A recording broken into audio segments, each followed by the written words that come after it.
اهلا وسهلا. اليوم غادي نشارك معكم غريبه ديال الكوكو السميده، كتجي معلكه، المذاق ديالها كيجي رائع جدا.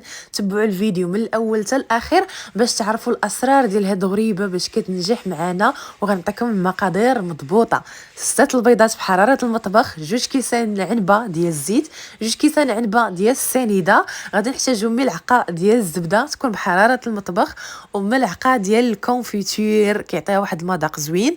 وغادي نحتاجو قشور ديال الحامض، 2 حامضات قشور ديالهم. وغنحتاجو نص كيلو ديال الكوك يكون من نوعيه جيده.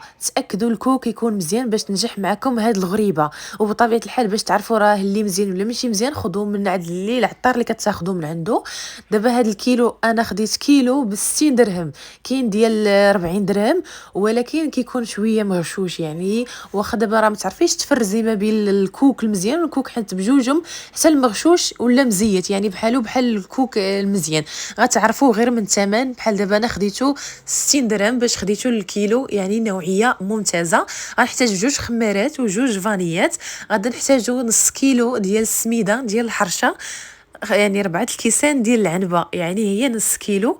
وغادا نحتاجو الماء زهر وسكر كلاصي سبيسيال بنوعيه جيده. وبطبيعه الحال الا بغيتو ديروا كميه قليله ممكن انكم تنقصوا المقادير، ديروا 3 البيضات، كاس ديال السنيده، كاس ديال الزيت، 4 ديال الكوك، 4 ديال المهم قسموا داكشي النص بالنص.